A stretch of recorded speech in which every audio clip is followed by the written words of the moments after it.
उन सभी विद्यार्थियों को मेरी तरफ से ढेर सारी शुभकामनाएं जो इस वर्ष बोर्ड की परीक्षा में शामिल होने जा रहे हैं। आप बहुत अच्छे अंकों से पास हों, बस मैं यही चाहता हूँ। आज मैं कुछ ऐसे बिंदुओं पर आपसे चर्चा करना चाहूँगा कि यदि आप इन चीज़ों को ध्यान में रखें तो परीक्षा में आपको बहुत सहूलियत हो सकती है। खासकर हमारे कक्षा 10 के वे छात्र जो पहली बार बोर्ड परीक्षा में शामिल होने जा रहे हैं। तो चलिए मैं एक एक पॉइंट पढ़ता हूँ और आपको समझाने का प्रयास करता हूँ कि ये चीज़ें आपको ध्यान में रखना क्यों ज़रूरी है। जो सबसे पहली बात है, पहले दिन परीक्षा केंद्र पर आप परीक्षा के समय से 30 मिनट पहले यानी कि आधे घंटे पहले ज़रूर पहुँचे। देखिए, ऐसा इसलिए क्योंकि आप पहली बार बोर्ड की परीक्षा में शामिल होने जाते हैं तो थोड़ा सा आप घबराए हुए रहते हैं, पहली बात। और दूसरी बात, आपको पहले दिन ये देखना होता है कि आपका जो रोल नंबर है किस कमरे में है, किस सीट पर चिपका हुआ, ये सारी बातें देखनी होती हैं। तो आप पहले दिन आधे घंटे ज़रूर पहुँचे। यदि आपकी परीक्षा पहली मीटिंग है तो 8 बजे से रहती है तो आप उसके आधे घंटे पहले पहुँचिए। यदि दूसरी मीटिंग है 2 बजे से होती है तो उससे आधे घंटे पहले पहुँचिए। लेकिन पहले दिन आप आधे घंटे ज़रूर पहले पहुँचिए। उसके बाद चाहे आप 15 मिनट पहले पहुँचेंगे तब भी कोई दिक्कत नहीं है, ठीक है।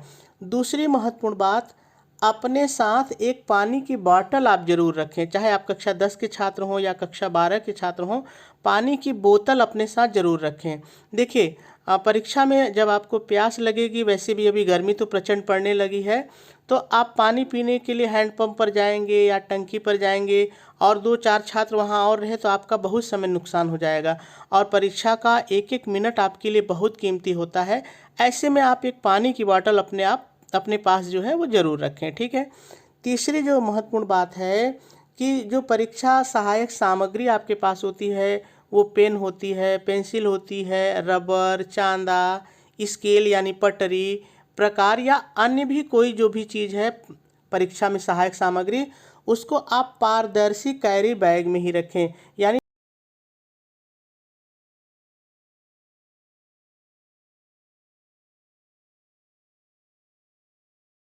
कक्ष निरीक्षक उसको चेक करेगा। उसके बाद भी बहुत सारे लोग आते हैं, बहुत सारे अधिकारी आते हैं जो चेक करते हैं। और यदि आप चीज़ों को ड्राइंग बॉक्स में रखेंगे तो वो बार बार खोलेंगे, आपसे कहेंगे इसमें मत लेके आइए, इसमें क्या क्या रखे हो, तो आपका ध्यान बिगड़ेगा। तो इस परिस्थिति से बचने के लिए आप अपने सारे सामान जो है वो पारदर्शी कैरी बैग में ही रखें, जो कि बाहर से ही दिखाई देता रहे कि इसमें कोई भी कागज़ या नकल सामग्री नहीं है, ठीक है। और जो महत्वपूर्ण बात है कि परीक्षा में आप कम से कम 2 पेन ज़रूर रखें कि किसी कारणवश यदि आपकी एक पेन खराब हो जाए तो आपको किसी से मांगना न पड़े और आप आराम से परीक्षा दे सकें। ये चीज़ भी आपको ध्यान में रखनी है। चौथी जो ज़रूरी बात है, परीक्षा कक्ष में बिल्कुल भी ना घबराएं। देखिए, जो हमारे कक्षा 10 के छात्र हैं, 12 वाले तो एक बार बोर्ड में शामिल हो गए हैं तो उनको उतनी दिक्कत नहीं होती है। लेकिन हमारे वो छात्र जो पहली बार कक्षा 10 की बोर्ड परीक्षा में शामिल होते हैं वो थोड़ा सा घबराए होते हैं, क्योंकि अपने मित्रों से या अन्य लोगों से सुने रहते हैं कि बोर्ड परीक्षा ऐसी है वैसी है। तो आपको घबराना बिल्कुल भी नहीं है। यदि आपको थोड़ी बहुत घबराहट होती है तो आप 5 से 10 मिनट अपने कमरे में शांति से बैठिए, उसके बाद आप सामान्य हो जाएंगे, कोई दिक्कत नहीं होगी। बोर्ड परीक्षा बहुत आसान होती है, उसमें कोई, यदि आपने साल भर क्लास लिया है, अच्छे से पढ़ा है तो कहीं कोई दिक्कत नहीं होती है। तो 5 से 10 मिनट शांति से बैठिए, एक आध घूंट पानी पीजिए और उसके बाद आप आसानी से अपना पेपर हल करना शुरू कर दीजिए, कहीं कोई दिक्कत नहीं होगी। पांचवा जो महत्वपूर्ण बिंदु है, देखिए, आपकी जो कॉपी होती है, उत्तर पुस्तिका मतलब कॉपी जिसमें आप हल करते हैं, वो पेपर से 5 से 10 मिनट पहले ही मिल जाती है। तो उसके ऊपरी पृष्ठ पर कुछ प्रविष्टियां होती हैं, कुछ सूचनाएं होती हैं जो आपको भरनी होती हैं। जैसे रोल नंबर भरना होता है, कौन सी परीक्षा है, कहाँ पे परीक्षा है, ये सारी चीज़ें भरनी होती हैं। तो इन सभी चीज़ों को आप साफ साफ भरिए। और जो सबसे ज़रूरी चीज़ है वो है रोल नंबर। रोल नंबर अंकों में और शब्दों में, दोनों में लिखना होता है। अगर और कोई चीज़ आपकी थोड़ा बहुत गलत भी हो गई तो बहुत प्रभाव नहीं पड़ता है, लेकिन अगर रोल नंबर आपने सही से नहीं लिखा तो बहुत सारी समस्याएं खड़ी हो जाती हैं। तो आप रोल नंबर को सावधानीपूर्वक और बहुत ही स्पष्ट और साफ लिखिए, ठीक है। छठा जो बिंदु है, देखिए कॉपी के मिलने के बाद आपको पेपर मिलता है, प्रश्न पत्र पेपर मिलेगा।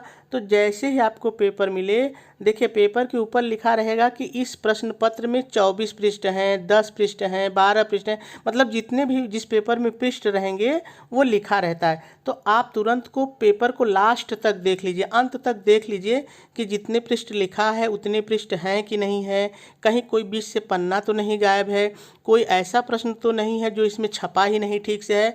तो एक बार पेपर को अंत तक पलट करके देख लें और संतुष्ट हो लें कि आपका पेपर पूरी तरह से सही है। और साथ ही साथ पेपर पर अपना नाम और रोल नंबर अवश्य लिख दें, क्योंकि ये दो चीज़ें पेपर पे आपके रहती हैं, नाम और रोल नंबर। ऐसा इसलिए ज़रूरी है क्योंकि एक सीट पर कभी कभी 2 से 3 बच्चे भी हो जाते हैं। ऐसे में कुछ शरारती बच्चे जो है पेपर एक्सचेंज कर देते हैं, अदल बदल कर देते हैं और कहेंगे कि ये मेरा पेपर है। तो इस परिस्थिति से बचने के लिए पेपर पर तुरंत अपना नाम और रोल नंबर आप ज़रूर लिखें। ठीक है। जो 7वीं ज़रूरी बात है वो है प्रश्नों को सावधानी पूर्वक पूरा पढ़कर ही उत्तर लिखें। देखिए जैसे मान लीजिए दिया हुआ है कोई प्रश्न है कि गबन के लेखक, आपने पढ़ा और आपको लगा रही है तो मुझे पता है कि गबन के लेखक मुंशी प्रेमचंद है, आपने पूरा नहीं पढ़ा और उत्तर लिख दिया मुंशी प्रेमचंद जी। हो सकता है आगे लिखा हो कि गबन के लेखक नहीं है। तो ऐसी परिस्थिति से बचने के लिए कि आप आधा अधूरा उत्तर पढ़ें और हड़बड़ी में गड़बड़ी करके गलत उत्तर लिख लें, इससे बचने के लिए प्रश्नों को कम से कम 2 बार पूरा और सावधानी पूर्वक जरूर पढ़ें, उसके बाद ही उत्तर लिखें। ठीक है, चलिए आगे देख लेते हैं। देखिए जो अगली महत्वपूर्ण बात है, देखिए कुछ प्रश्न उत्तर में खंड नहीं होता है, वो केवल प्रश्न उत्तर ही होते हैं। तो आप वहाँ पर प्रश्नोत्तर नंबर 1 या 2 या 3 जो भी है उसको बहुत ही साफ लिखिए।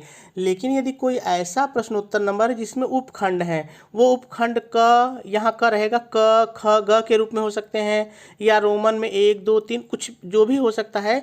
तो उपखंड यदि है तो प्रश्नोत्तर नंबर के साथ उपखंड को भी जरूर और साफ लिखिए। जैसे मान लीजिए कि कोई प्रश्न पहला है और उसमें क ख करके उपखंड है, तो आप प्रश्न उत्तर नंबर 1 का क जरूर लिखिए। नहीं लिखते हैं तो इसमें दिक्कत होती है कॉपी जांचने में कि ये क है कि ख है क्या है। तो ये दोनों चीज़ें बहुत साफ लिखिए, कॉपी जांचने में टीचर को सहूलियत होती है। ठीक है।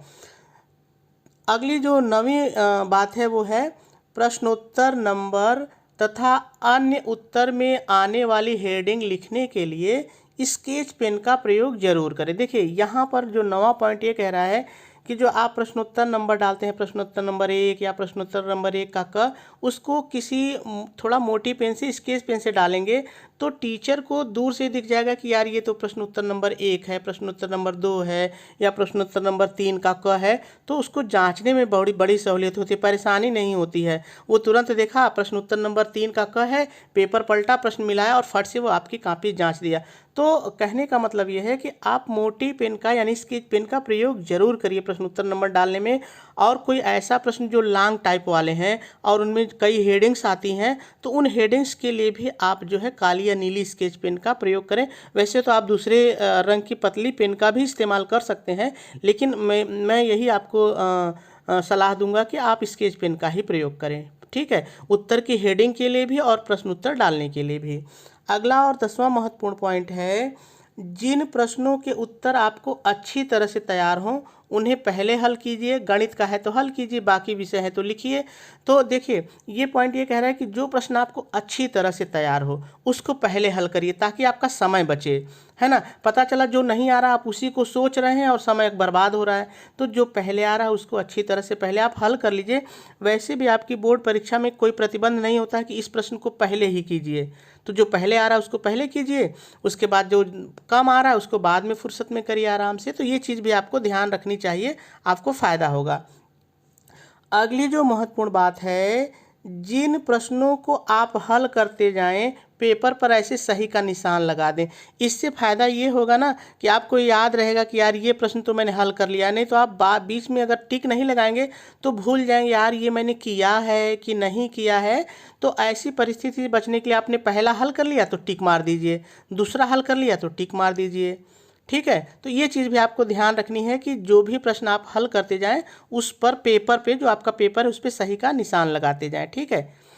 और 12वां जो पॉइंट है, सभी प्रश्नों को हल करने का प्रयास ज़रूर कीजिए। देखिए, मैंने कहा जो प्रश्न आपको आ रहे हैं अच्छे से पहले कर लीजिए, जो थोड़ा सा कम आ रहे हैं उनको बाद में करिए, लेकिन प्रयास ज़रूर करिए, खाली मत छोड़ के आइए।